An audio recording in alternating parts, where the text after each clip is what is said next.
so much for clicking on our video. My name is Skyly and I am the founder of Forever Counts Real Estate Group. If you've clicked on this video, it means that you are looking to brainstorm with other entrepreneurs, you are looking to grow your business, and that is so exciting because we want to collaborate with you. That is the whole point of the collaborative mastermind movement that we have created. So thank you again for clicking on the video. I hope you find tremendous value in every video that you watch, and I'm excited to have you on this journey with us. We are going to do the part 2 of the business planning that we were supposed to do last week, but we did go off on a tangent, but that's okay. There's always lots of good nuggets happening. So I'm going to screen share with you guys so I can show you, it's like your wellness check, like your self-assessment. So I'm going to be completely honest with you guys. I have done this a number of times and I have never once rated myself an A on any of these processes. And to be completely fair, I think that that's actually a good thing because then you're always willing to grow. So don't feel bad if you're like, holy crap, I'm an F on this because number one, I just started in the business. Or 2, you didn't know that it was a thing that you could add to your business. So we're going to go through these things and we can brainstorm together as well. But what I want you to do is that I want you to rate yourself, grade yourself. And then as we go through these mastermind sessions and we talk about different things, you're going to be able to grade yourself better as we go because you're going to be learning different things and you're obviously going to be developing your business as we go as well. I feel like this is mostly catered to realtors, obviously. Jackie, I think that you could probably use this for yours as well. Like while some of the tips and tricks we're going to be talking about is going to be mostly real estate, obviously running a business in itself, you're going to have processes and stuff like that as well. So anyways, let's talk about buyer process. Let me see if I can do like a grid view so I can see all your beautiful faces. How many of you guys have a buyer's process and a buyer's consultation? Do you guys have like a start to finish process? Nobody's putting their hands up. That's okay too. I have like pieces, but it definitely has holes in it. Totally. And I don't think I That's found the same with me too. I feel like there's lots of different buyer situations, like a first-time home buyer versus a very experienced investor, for instance. And so I haven't found a good way to make it seamless for everyone. And so I kind of just change it every time there's a buyer, which doesn't always, it means I repeat a lot of steps, which always annoys me. Totally. And you know what is fair about it having holes too, is that I think we've revamped ours 4 or 5 times and there's still more you can add. So again, I feel like it's never going to be 100% perfect. And as long as there's things that you think of that you're like, hey, that would be really good to add to this, and you just keep revamping it, obviously as you go, it's going to get better. For us, we do have a pretty step-by-step process, but again, depending on where the leads come in from, like you said, the process kind of looks different. So for our team, Tony is actually an ISA on our team. Antonia is her name on the Zoom here, if you guys are wondering. And so she makes phone calls in our database. So we get lead generation from our website. And so she'll make phone calls in the database, seeing if people are enjoying the website, seeing if they need help having their home search set up.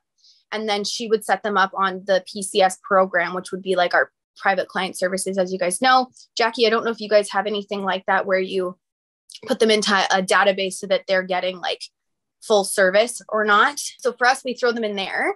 And then we obviously set up a follow-up process with them because we want to nurture our leads. So that's part of our buyer process, is that when they come on, they can start out as being a client, which is that they're going to be buying in the first 30 days. They could be a B client, which is 60 to 90 days. They could be 90 days out. They could be 120 days out, right? So based on their timeline, which is something that we find out in our initial conversations, we categorize them and then we set up drip campaigns and follow-up campaigns to make sure that we nurture them all the way from being 120 days out, all the way to actually buying with us, again, halfway through the year. Once they kind of get warmed up, Tony ends up handing them off to an agent on our team. That would be myself or Jill at this point. And then we do consultations from there. So we have a VIP buyer program. Do you guys have a set buyer program that you deal with at this point? And again, that can be just something that you follow along so you can hit all the points from like, what's the word? Like ours has a timeline showing what it looks like from start to finish, especially if you've never bought before. It's really important.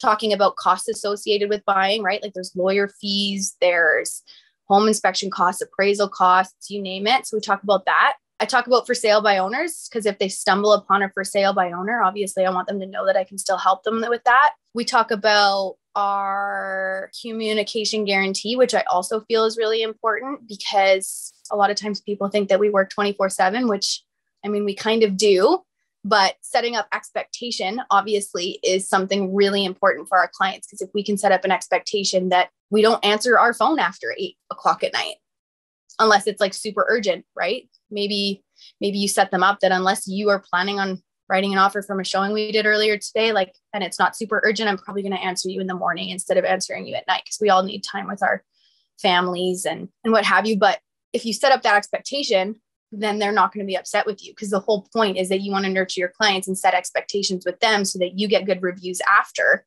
and then you earn their referrals. Those are just some of the things that are in our buyer process. Does anyone want to add to that? No, you guys are good. Something else that we have in ours. Oh, you were muted. Do you have like a PDF that you send to clients, or how do you communicate that to them? We do have a PDF. So we ended up creating one. Callie, she's not on the call today, but she does a lot of our marketing stuff. So she went on Canva. I told her what to write. She wrote it all out. There's graphics and all that kind of fun stuff. So we end up doing a consultation with our clients, whether that is we print it off and give it to them when we see them the first time, or we try and book a consultation as well beforehand, because it's always good to meet someone before you actually go to a house. Because I'm assuming most people here have bought in a house before, but imagine that you were walking through a house for the first time and the realtor that you've never met before is drilling you, asking you questions, trying to get to know you when your goal is to look at the house. Most likely they're not going to be super thrilled about that. So we always try to meet them beforehand. A lot of times I'll go to a coffee shop, or I've done Zoom as well, and then I'll just screen share with them. Or even, honestly, I always pivot to what the client really needs. I always say that even though we have a process, the realtor should pivot to what the client needs in order to get the job done. So that being said, if the client is not a phone call person and they are a texting person, I'm going to pivot to be a texting person. If they're an email person, I'm going to pivot to be an email person. If they want to meet at a coffee shop, I'm going to meet them at a coffee shop. However, if they want to do Zoom one night when their kids are in bed, I will probably pivot to that as well. So we do have it as a PDF. How I actually present it depends on the client. The other thing that we have in ours at the end, we do talk about bonuses with working with the team. So we have our client appreciation events that they have access to. They have access to having their home reassessed every year so that they can know where their value is. We also have VIP rates for our clients at the Brick, because we have Cody actually used to work there. So I know the commercial guy. So he actually gives discounts to our clients. So if there's anyone in town that you guys have relationships with that you could probably hook your clients up with a deal, that's obviously something really add value that you can add into your consultation as well. I don't know if you mentioned this already. I have a similar thing. I call it a buyer's guide, though. That's why it took me a bit to follow along. And I include like lawyers and mortgage brokers that I suggest. I did not say that, but yes, we do have that as well. I do feel like it's really important to talk about like the process from point A to point B, like how you get them from being just in the searching phase to actually buying a house. And if they do work with the preferred vendors on our list, usually the process is a lot smoother as well. I don't know about you guys, but there has been a number of times I have ended up having to work with an affiliated industry, and it is like banging my head against the wall because we're just trying to work together in order to get the job done for a client. And one person is not reciprocating. And obviously our job to make it so that it is as smooth of a transaction as possible for our clients. And if you have one person who doesn't want to play ball when you are in the middle of helping someone throughout the process, it is really hard. So I do try and aim people, like you said, to people that are really great to work with, because again, my whole goal is to have a top-notch process and a really smooth process from start to finish, so that I want our clients to call me after and be like, hey, that was super easy. I can't believe that we just bought a house. And I'm like, if you think it was easy, that means that I did my job. If you were banging your head against the wall the whole entire time and really stressed out, that probably means that I didn't set up expectation well enough, or that there was obviously like holes in the process that I didn't cover. So yes, I agree. I think that that's actually really important. Did you guys know that you're actually supposed to have a minimum of 3 people on that list as well? Yes. Okay, perfect. You do need 3. The reason for that is that if something does go sideways, we are technically on the hook for advising our clients to go with that person. So if you give them 3 and then they pick the one that they like the best after they've like had phone calls or interviewed with those 3 people, then we've kind of released our liability that if something goes sideways with that person that they've used for a home inspection, for a mortgage, for a lawyer, you name it, then we're not going to be responsible for it anymore. Okay. Did you guys have anything else you want to add to the buyer process? I just have a question about that 3. If you refer someone like a lawyer and they actually go with that person, they agree to represent them, could you be on the hook if like things actually go sideways, or if they've kind of accepted them as clients? Like, does that just kind of put the, I don't know, like risk on the lawyer at that point, or would it actually still be on us? Is that what you're saying?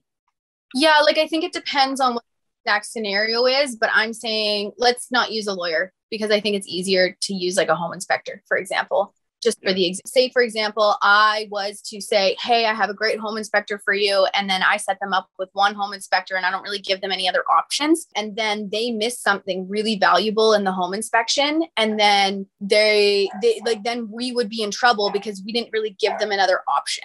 So the home inspector releases liability in their contracts when the buyer signs off saying, yep, we're good with using you. But then say, for example, something goes sideways in that. And then they're like, oh, well, Skyly was the one who told me to use them. And they're obviously not as good as she said that they were. When people get backed into a corner, the most unfortunate thing is that they want to place blame on someone. And if we only gave them the one name, then that's how it would kind of backfire on us. So I hope that answers your question. Lawyers would be a little bit different just because I feel like most lawyers understand. I think it's hard for a lawyer to kind of mess up. I mean, it does happen. Maybe they weren't the nicest person to deal with. Generally speaking, I feel like the job will get done and it's not going to be a huge thing. But it's just a good example is like that deal that you and I did of that guy that bought in Purewater. Like that was awful. And he was like super rude to the lawyers and all that kind of stuff. And so I can kind of see what you're saying about that, because that was nuts. That guy was nuts. Right. I'm sure you remember that guy. I do. Oh my God. I don't think I'll ever forget him. But yeah, I mean, when someone wants to complain, they will find anyone to point a finger at, and you just don't want to be in the crossfire of it. So always giving your recommendation for 3 people. Even with home inspectors though, like I have a guy that I use religiously and he is absolutely wonderful, but I do ask for permission. That's the other thing. I'm like, hey, I do have a few that I prefer. This is the guy that I like the most. He has honestly done a really good job for all of our clients. Did you want me to reach out to him directly, or do you want to interview some other people? And if they give me permission, like, no, it's fine, like just go with the guy that you like, then I will do that. But I always ask for permission. I never say like, hey, this is who you should use, and like not give any other option. Yeah, I think that answers my question. But actually that kind of pivots. I don't want to keep distracting us off of your storyline here, but do you have like a process for like, I mean, this brings up the question of like vetting good and bad clients to represent, because I didn't have that. And obviously I took this guy on and I was like worried the entire time that I was going to lose my license on that deal. So do you have a process of like vetting? Like, have you ever actually said no to representing someone in that case just because of that? Yes, but you know what? I know where you're at too. And I can sympathize with you, because when you first get started in the business, like you kind of need to work with everybody. I am now at a place now where I'm like, oh, I'm not gonna bend over backwards for you, right? You want to have mutual respect with your clients. If they don't respect you and your time, then how are you supposed to do a good job for them, right? So I do understand where probably a majority of you guys are at, because for my first 3 years in the business, I was called a Pop-Tart. I don't know if you guys have ever heard that before, but it was like, hey, how are you? Hey, how are you? Like literally, I would just be like, sure, whatever you need. It took me a long time and I got burned enough times that I don't do that anymore. And a lot of times, the people who do treat you like that, number one, you're not going to earn a referral. Number two, you're probably going to be worried you're going to lose your license, right? Because they put you in these scenarios where you're like, oh, like ethically, should I be doing this? Clients who respect you, they would never ask you to do things like that. You know what I mean? I do get where you're at, and it is a really hard place to be in, because I mean, obviously we're commission based, but I think just adding value to people, and if they aren't treating you properly, then I would cut them loose. You don't want to, the amount of energy that you can expend in people who don't treat you properly, they might not transact with you in the end anyway. And then you just wasted all your energy in them. And you could have spent 20 hours prospecting instead of 20 hours with one client who like didn't actually end up buying with you. Oh, I got a coffee delivery, you guys. Thank you. Do you guys have any clients right now that you kind of feel that way about? Because I've definitely been there. Obviously we can't talk about exact people, but scenario wise, we are allowed to kind of talk about it. I don't have anyone right now because we had a mutual firing. Like, it's so hard to know. Like, they were great clients until all of a sudden it went bad so fast. Like, I can't even describe how quickly it changed. Like, within a day, I was like, they're driving me nuts and I think they're going to fire me and I'm so over them. And then I had a conversation with them the next day and I was like, I want out of this. And they're like, we'd like to work with a different realtor. And I'm like, great. Like, please. Like, the only kind of red flag that I had was that I was only talking to the wife. And I should have known this because I know them. The husband is pretty controlling. And so behind the scenes, what was happening was the husband was like having a lot of opinions and a lot of issues. But because the wife was kind of like translating it much more gently to me, I didn't know what was going on. And oh my God. Yeah. So it was like, looking back, that's the only thing that I'm kind of like, okay, I should be like making sure I'm getting responses from both couples a bit more. But other than that, it was like wild how quickly it changed. Yeah. And Jen, for you, like, you're going to get your heart broken so many times. Like, oh, I know. I know it's coming. And like, it really hurts at the time, but it like later when people are like, oh, you'll have a more tough skin afterwards. Totally true. But at the time, feels awful, especially when I felt really blindsided. Oh no. Yeah. Okay, so growth moment then. How are you going to do it next time? Yeah. So I think one thing is making sure that I'm like communicating and connecting with both people. And even though the wife, for instance, was more of the decision maker, and I think there quite often is like one person in a relationship that is more hands-on, still like reaching out and calling or texting that other person and being like, hey, I've heard lots from your partner. I just wanted to check in with you specifically and see how you're feeling about all of this. So yeah. And just making sure that I'm getting all sides of what's going on. I really like group chats too. Like, if you can get both your clients on like WhatsApp, because I mean, I know that phones make it a little difficult for group chats, but I really like group chats. And then at least they're on the same page, right? Even for when you do your buyer consultation, both parties need to be there. Like, you can even say to them, be like, perfect, like, when is a good time that I can meet with you and your spouse? And if they're like, oh, like, they don't really, I always try and get both people. If you can't, obviously, like, there's not much you can do about it, but you have a significantly higher possibility of actually landing those clients when you get both parties on the same page. And then you can answer his questions, because I bet he's asking her and she doesn't have the answer. And then he's frustrated and then they're arguing behind the scenes. When if you were just able to, I don't know the answers, when really it's not, I don't know the answers. It's that his wife doesn't know the answers. Yeah, exactly. Right. Because he's asking her and then she's like, well, I don't know. And then, or if she does answer, maybe it's not the right answer. Mm-hmm. Yeah, I agree. Yeah. I do. Well, there's also like the, oh, sorry, go ahead. I was going to say, I do lots of group chats, lots of like, always like, if they email just me back, I re-CC the partner. But sometimes I find that the one person just never responds to anything. And so I think that when it's like good to like give them a call or text just them or whatever, just to like really show that you're trying to get their response. Well, there is also like a cultural thing, you know, in like a lot of different cultures in the world. Like, one, like the husband is like, in some cultures, it like does make the decisions on the behalf of the family and stuff like that. So there is that aspect too.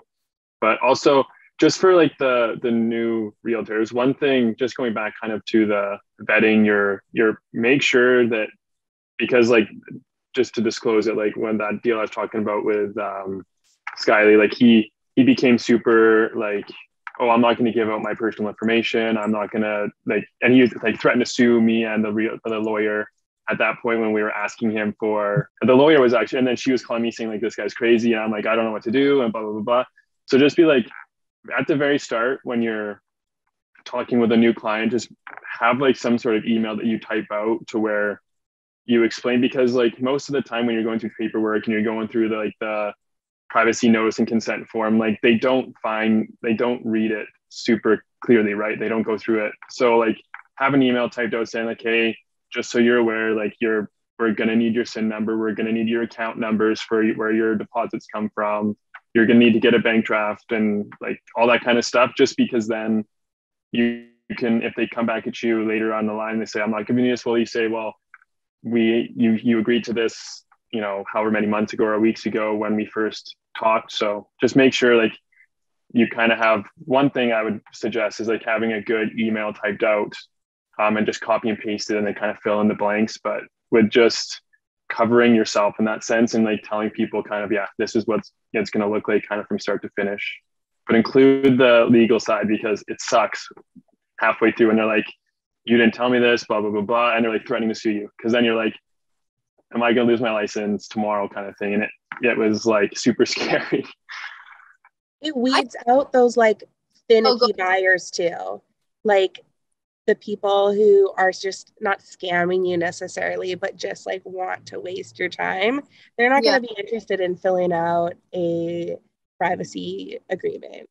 So like, and it's not a contract or anything. It's like, just gets them confirmed that they're okay with you having information. And they're like, no, I don't want to do that. And you're like, cool. We don't have to waste our time then. Yeah. To be fair, Zach, I felt like I was going to throw up for like the first 3 years of my license. So yeah, it's not fun, but it does get better, I promise. And as, like you said, you got through that situation and then now you're like, okay, I know how I'm going to fix this moving forward.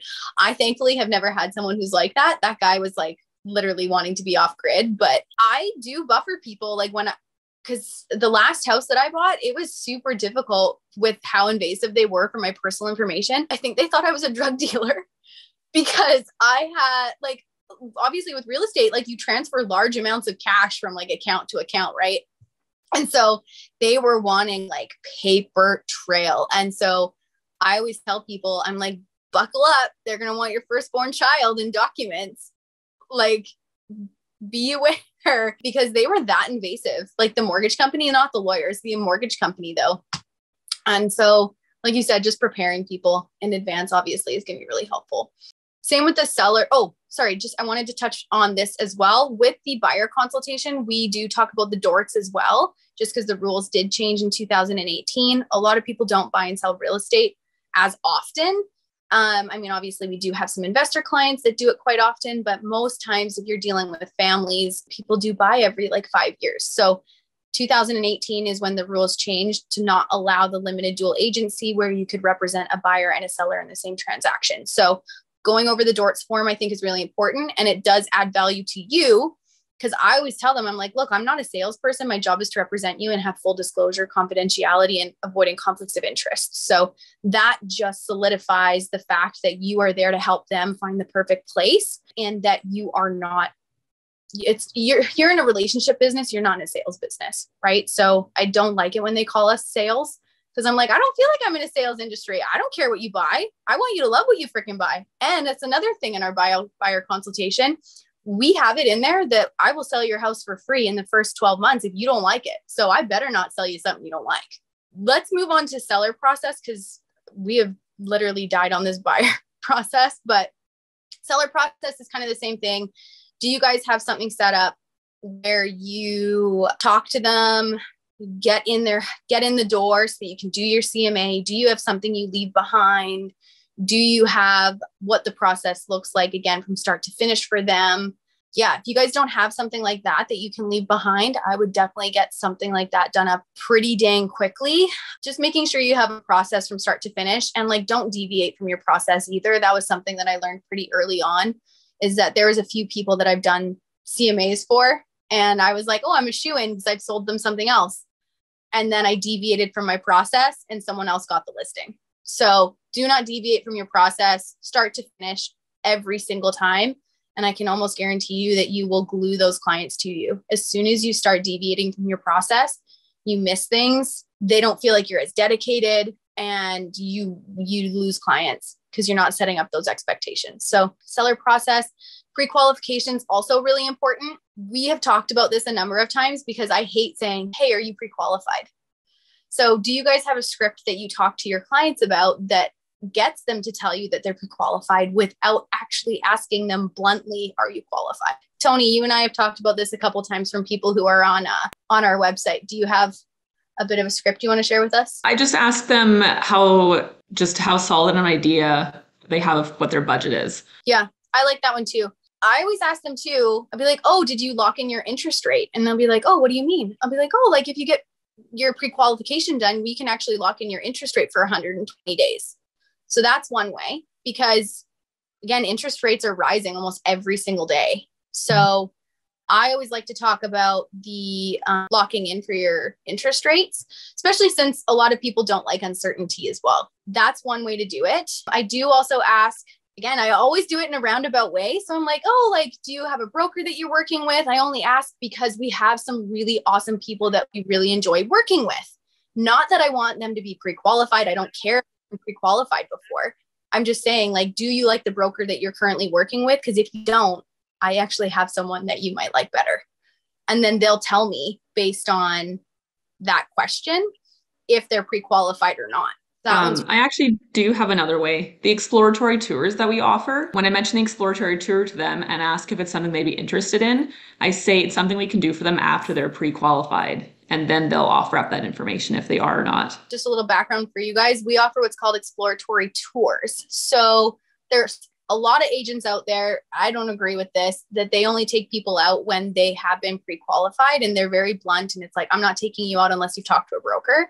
For us, I want to build that trust and rapport with our clients. And so we give them a couple freebies and we say, why don't we go out on an exploratory tour, which ends up actually lessening their timeline. If they were saying they're 90 days out, you start showing them houses, their timeline actually converts over to like 30 to 60 because now they get excited. Then they can see bang for their buck. It builds a database in their mind of what is available and what, again, they can get.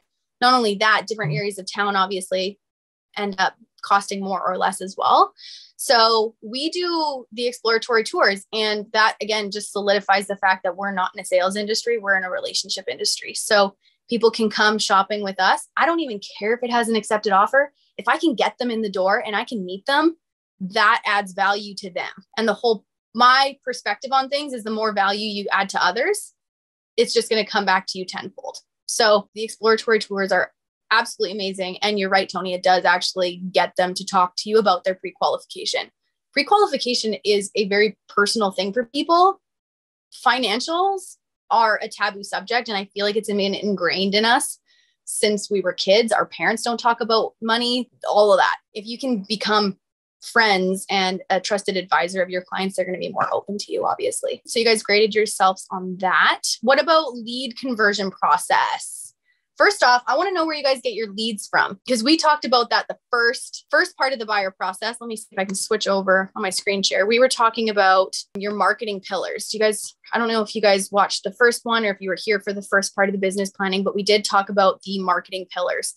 And obviously where you generate your leads from is very important. So where do you guys get your leads from currently? I usually get all my leads from other realtors. I made an effort at the start of my business, like when I started, to offer my kind of like services to a majority of the high-end realtors at my office. And I started in August, and 9 out of the 12 deals I converted last year were from just realtors that were too busy to handle to their clients.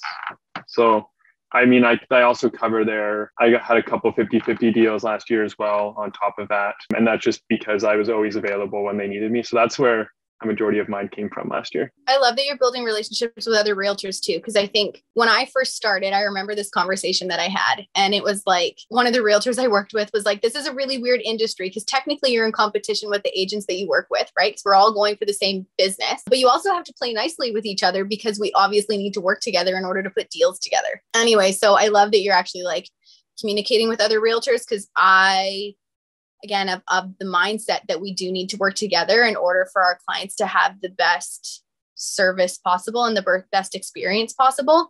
But there's a lot of agents out there that you deal with, and they're just like, you're butting heads with them. They don't want to work with you. They don't want to collaborate. They don't want to be supportive. If you look at the agents that do a lot of business, they're the ones who are actually really nice to deal with. So mirror that. And that's why I'm saying, I think it's really great that you're actually building relationships with those agents, because you'll be significantly better off. You don't want to butt heads with people. I just wanted to ask you, Zach, like, how did you kind of initiate that conversation with them? Like, were you kind of bringing up the fact that, like, okay, if you're really busy, you can send your smaller deals to me? Or like, how did you? Mainly, so I knew I met with a few realtors. How I kind of did it was I met with realtors before I actually started. So I kind of put myself out there and invited them and asked them for some advice. A couple of them I had known from like my family, like through their real estate purchases and stuff like that over the years. Like that was like, they bought houses 10, 15 years ago. So a lot of these realtors were like really well known. So I talked to them. And then when I got into it at business meetings and stuff like that, I offered to do open houses and stuff like that. And I built that relationship with them that way. And then after that, I just started meeting with them on a regular basis. And I just kept telling them whenever they go on holidays, or I never really asked for referrals. That actually just naturally progressed like organically and there have been a few realtors that I had a relationship with that I've never gotten a referral from. And I don't talk to them. It's not like I don't talk to them, but I learned quickly that I was being used by them. So you do have to like kind of filter that out. But I have about 6 or 7 realtors that I am their like number one. And it's because they just love working with me. I work really hard. I always say yes, even if it's like 10 minutes from now and I got to drive somewhere across town. And that's really just helped me in that sense. So cool. It's mainly just like covering for them, and it does suck. Then, you get a 50-50 deal with them and it's, $7,000 or $8,000. And then you actually get a lot of clients. And if you actually represent their clients, then I've actually had it where I've worked with a client of another realtors and they are now referring me all of their friends because I did such a good job with them. Yeah. So it's just kind of putting yourself out there, but offering yourself as well. Yeah. I do a little bit of that too. I purposely chose for my office to be like in the very center of the building. So I have as many people walk by me as possible, and just always like check in on realtors and see how they're doing. And if I know that they're doing really busy, I'll be like, well, if you need any help, like let me know. I always have time to either like show houses or write offers. And then another thing that I do too is if I ever see a listing come up that I personally love, like I love hobby farms, for instance. So when I see hobby farms come up that I like and I know the realtor, I'll reach out to the realtor and say like, hey, if you have any buyers, reach out to you because we can't double end a deal anymore. Let me know. I'd love to take them on because I love these types of properties. And I find that's helpful too. Terry Lynn's actually has a hobby farm that just popped up on Dairy Road that is like adorable. And Terry, if you don't know Terry yet, reach out to him. He's a freaking peach. And I bet that he told, or even like offered to do an open house or something. Just be like, hey, hi, I like this listing. Yeah. So fun. And then I think it helps you, like if you want to like focus more on a specific industry, it lets you do that, especially when you're beginning. Yeah, I agree. That's so cool, you guys. I love that. For us, I think I've talked about this before. I'll just kind of tell you really quickly again.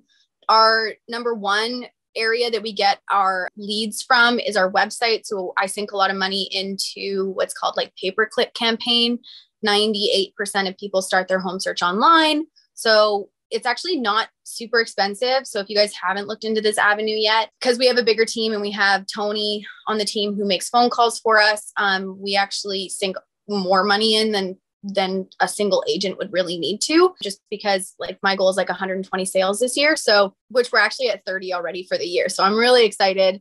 the lead generation has done pretty well actually, but you can get packages from like 250 to 500. Ours is at like a little over 1,000 right now. People will sign up to the website to look at the houses online, and then we just call them and see if they need our services, which has been really, really, really good for us. That is how I've been doing it for the last 6 years. Like when I started on River City Realty, which is now EXP, but I started on their team and we had a lead generation website that was like bread and butter for them as well. And then when I went to Remax, I did the same thing there, and I'm doing the same thing at EXP. It's just worked for us for the last 6 years. So that's where number one of our sales come from. And now we sink a bunch of our marketing dollars into our referral program. So we do have incentives for people to send us leads, and then they're warm leads, which transact a lot faster as well. So the process, I kind of touched on that with the buyer process, but just nurturing your people and making sure that they know that you're there. And then your social media as well is really important. Just making sure people obviously know that you are a realtor. There was a golden text message script that Joe shared with us last week, if you guys missed it, and Tony and I used it, and we had over 50 replies in our database. It was crazy. And so that script, if you guys want to use it, is, "Hey, Eden, it's Skyly. Hope you're staying safe and healthy. What's new and exciting? Let's connect." And we had so many replies. It was wild. And we actually pulled people out of the database that said that they weren't interested in buying at all and have been reconverted back to being prospects of ours. So that's really good too. And you can just use that for your friends and family too, because you might as well just, again, build relationships with these people, go for coffee, have a barbecue, invite your friends over, right? And then you just want to be top of mind all the time. If you guys don't have admin systems and processes yet, that most of you guys don't have assistants, but this is something really big for us right now. I want to be able to unplug and leave, right? Cody and I are getting married in October and we're going to Mexico for a week. I want to be able to leave and the whole entire system still operate when we are gone. So as you guys are going through, if you don't want to miss anything, I honestly would have a pen and paper beside your computer. And as you go from start to finish with a client, write down each and every step. And then create a checklist so that every client that you have, you make sure that you do that checklist every single time. And so I remember doing that. My first year, I did 40 sales. And it ended up being that checklist saved my damn life. Because as you get busy, you don't want to miss things. Because again, your referrals are going to be your bread and butter come your 3 to 5 year mark. Right? You don't want to be prospecting your butt off in a database for the rest of your life. You want to be working off referrals and you just don't want to miss anything. So make sure you guys have those systems and processes in place so that you don't miss anything so you can earn those referrals. Social media plan. Eden, you do quite a bit of social media. Does anyone else do a bunch of social media? Kind of a time consuming thing. I'm glad that we have Callie, which I think she's on the call now. She popped on, but she's a lifesaver because I just can't imagine doing it on our own. If you don't have a Callie, you need Canva. I feel like I just use Canva. People are like, "Oh my gosh, it's so beautiful." And I'm like, nope, I just picked you can like preset your personal design for like fonts and colors. And then I find a template and then put on my design onto that template. So stunning. Callie or Canva. Yeah. Callie uses Canva, but there's just like so much, like all of our open housing marketing. We do newsletters, we do blogs, she does both of the Instagram platforms I have, which is the Forever Kamloops Real Estate Group Instagram platform, plus my personal platform. And she does our Facebook and the Collaborative Mastermind. I'm like, I would drown without her. Canva, like you said, is absolutely amazing. But if you don't have a system in place for consistent social media marketing, I would definitely set that up in your guys' calendars that you want to do like 3 posts a week. Start small, maybe 2 posts a week, or you want to do 2 on your Instagram and then 2 on your Facebook or whatever, or you want to do one video a week. Just make sure you plug it in your calendars and be consistent with it, because that's going to be really important. Everybody likes consistency. If you aren't being consistent with it, it's never really going to go anywhere. Social media is a long haul game. I remember when I first started it, they were like, don't expect anything to come from social media for 2 years. But when people start seeing your name and then they start searching you on Google and social media, they want to see stuff pop up.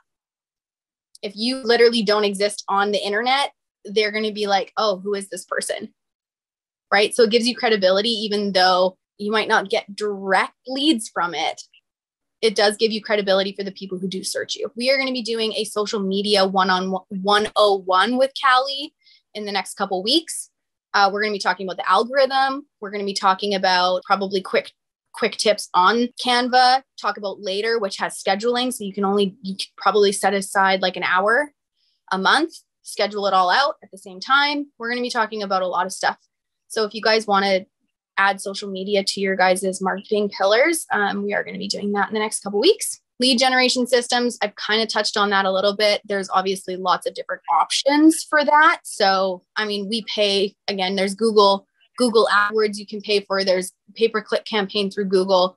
We use a company called Make It Rain. Not only that, we have my personal website that also has a contact form on it, which helps a lot. People see how many reviews we have on Google and they just Google my and start filling out the contact form. That's actually been like really successful as well. After sales process, I feel like this one's massive. One of the number one complaints that I have heard from people who don't use their realtor anymore, or that they did use a realtor to purchase their current house, and then they don't use the same realtor for their next transaction, is because the after sales process is shit. So do you guys have an after sales process? Because I would love to hear a little bit about it. And if you don't know what I'm talking about, tell me. I have a little bit. I obviously do like a gift for them. And then I try and follow up like a week after they moved in, just to be like, how is everything? This is still kind of like during the sales process, but 2 weeks before they move in, I always send them an email of like checklist being like, have you like called TELUS to set up your internet and all that kind of stuff? So it's like post paperwork, but pre-move-in that I find really valuable. But yeah, 1 week after, I'll send out an email that just like checks in on them, make sure everything's good. And then I ask them I have like a little survey that I send some of my clients to get some feedback, just because I'm newer and I want to know how I can do better. And then I also have like a place where they can leave a Google review if they'd like. And then I'm very bad at this, but I try and do like anniversary follow-ups for like a year after they bought their house. And if I know that there was like anything else exciting coming up in their lives, like having a baby or whatever, because quite often people are moving because something else is happening in their life, I'll try and remember that and follow up later. Just to like keep in contact. Or I have clients who like are building a house, so every couple of months I'm like, how's the house coming? Show me pictures. And they're always like really excited to show like the progress that they have going on. I love that. Yeah, I think it's really important to kind of nurture your clients even after the fact. Like it's funny because then like Cody, for example, I'll get invited to like a Young Living like thing from one of my clients. And Cody's like, why are you going to that? You've already been to them a million times. I'm like, because I like to support people. And I'm like, so if you get invited to a barbecue, if you get invited to the park, like consider it work, like go build those relationships still. But I mean, it's fun stuff too. Who doesn't want to go to like a little party and get some snacks? Right? Like definitely go. One thing that you reminded me though of, Eden, is do you guys have a CRM system? Yes. Okay. I think that that's really important too. If you guys have a drip system on there where you can set up like a campaign. So our system has a campaign program where you can actually put in like, let's just call it after sales process because they've closed, and it'll have like an automatic email go out just touching base, or like automatic like happy Easter, or you know what I'm saying? So then you won't forget about them, or automatic like reminders to trigger you to be like, hey, I need to reach out to these people. Something that we do that is unbelievable, I had no idea that it was going to be this successful, is that we pay for send out cards. It is a little bit expensive. We do it for all of our clients. It does cost a pretty penny because we do have a lot of clients in our database, but after they sell, we put their birthdays into send out cards and everyone gets brownies, and it's a personalized card. So send out cards does have templated cards, but we've actually uploaded a personal like graphic of a card in there so that it actually looks like it's coming from us. But they get a little box with brownies, and people text me all the time being like, oh my God, thank you so much for the brownies. Because before I used to send out birthday cards with a $1 scratchy, and I never heard from anyone. But those brownies telling you, people freaking love treats. So we do that too. We also have client appreciation events. So every July we do a big like client appreciation event where all of our clients can go to the ice cream parlor. We did do scoops last year. I'm kind of thinking about supporting the ice cream social this year. And I just throw my credit card on file and I'm like, anybody who comes through that's one of our clients, shows them our graphic of like, go get an ice cream, it's on us. And then I also tell them, I'm like, take a picture with your ice cream, because then we'll post it on our social media, which is kind of fun too. I did want to do a fun like day at the park where we could have like horseshoes and like those potato sack races. I wanted to do something fun like that, but COVID kind of put a stop to it. So I'm thinking that maybe like next year we'll do it. This year's too short of notice, but any client appreciation events that you have where you're going to invite all your clients, massive referrals would come from that as well. And that would just be part of your after sales process. I've heard of people doing like bowling nights, movie in the park. Connor Shelton used to do a movie in the park. He had like 300 and something people come to this projector screen of, I think it was Toy Story. Right. So just stuff like that. It does cost a little bit of money, but I mean, you get one sale from that and it's probably paid for itself like tenfold. So, and I mean, I also think that giving back to your community, right? Like, don't think of it as always being like a marketing thing. Think about it in the sense that you're giving back to your community instead. Does anyone else have anything else you want to add for the after sales process? Just the moral of the story is just don't drop the ball on your clients, right? Like don't just not talk to them ever again. Because when you do that, they're not going to use you again. Business planning and accountability plan. I feel like you guys are on track for that because you're here, right? Always planning on growing and developing. Time management's big. Honestly, if you guys aren't using your calendars, like you really, really need to use your calendars. I have a hard time with time management. I think that's a whole part of my DISC assessment. That's just not my jam. That's one of my weak points. But Google Calendar is by far my favorite way for time management because it does have reminders in there. So all of my showings go in there and I get a 30-minute like, hey, Skyly, you need to get your ass to wherever. And it actually, Google Maps tells me it's going to take me how long to get there. So I think that's really important. And again, for my personality type, I like to fly by the seat of my pants. So that Google Calendar keeps me like really on top of it. If you're not super organized, Google Calendar is my absolute favorite tool. And then when you have mutual appointments, for example, Tony's my accountability partner. And so we can even put in my calendar being like, hey, I'm meeting with Tony today at whatever time. I can invite her. And then she'll get the email reminder as well. So if there's someone that you have for like an accountability partner, or if you have someone else that you're working with, maybe you have an assistant down the road, you can add those things into each other's calendars so that you guys can like make sure that you're managing your time efficiently. We are going to be going over this again in another Zoom actually, because how you manage your calendar is really important because you don't want to burn the candle at both ends either. So making sure you have time for yourself, time for your family, time for your follow-up with your clients. We're talking about business right now. And obviously like you could invest every single waking minute that you have into business planning and into growing your business. But like I have done it and it is not fun. And then you don't have those really strong relationships with your kids and your spouse. So making sure you plan a date day with your spouse, making sure you actually have time set aside to play with your kids, like it's really important. So time management, it's not just about business. You need to plug in important things for your family and for your own time as well. 30 to 60 day pipeline, that is talking about your lead generation system. Do you have people in your list that are going to be buying in 30 days? Do you have people from 60? Do you have people from 90? And are you moving people from 90 to 60 to 30? That is super important as well. We have what's called a top 25 list that we go over every day. You want to be in contact with those top people all the time. And then once they transact, you put a new person in. You always want to have a revolving pipeline of important people that you need to be talking to. Mindset and motivation. Do you guys listen to podcasts or anything? I love podcasts. I love books. I love all that stuff. I don't know what you guys. Yes. There's the only way I can get any reading done. I know, right? I just listen. I go driving to work. I do it. It's awesome. Yeah. You know, it's terrible. I listen to them on 1.5 speed because I don't want to listen to it. Yeah. Totally. And I want to know like yesterday. I don't want to know tomorrow. Yeah, I'm the same. So there's actually a new podcast that the creator of eXp Realty just released. And I was telling our team about it.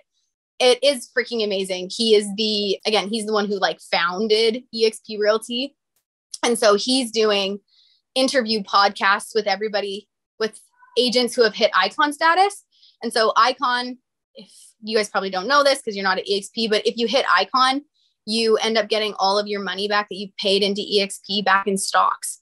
So anyway, he's interviewing those people and asking them how they ended up getting to be icon status. So those are only 15 minutes. I've been enjoying listening to those.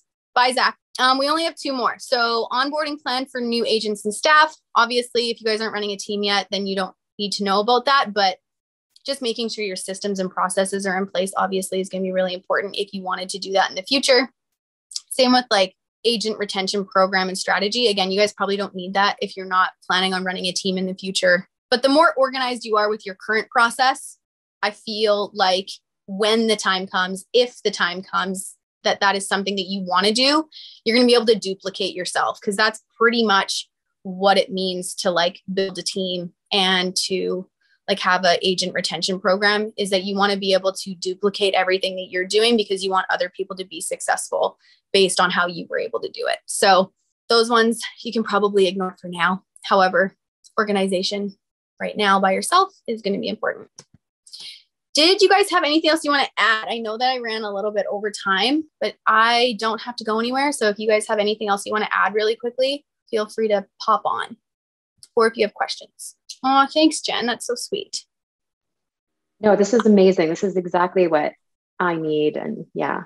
Lots of stuff. So helpful. Yeah. And I think it's really important for like other agents to put their input as well. Because I mean, while this is like what we're doing, like when Eden adds in what's happened to her, people can grow from that as well.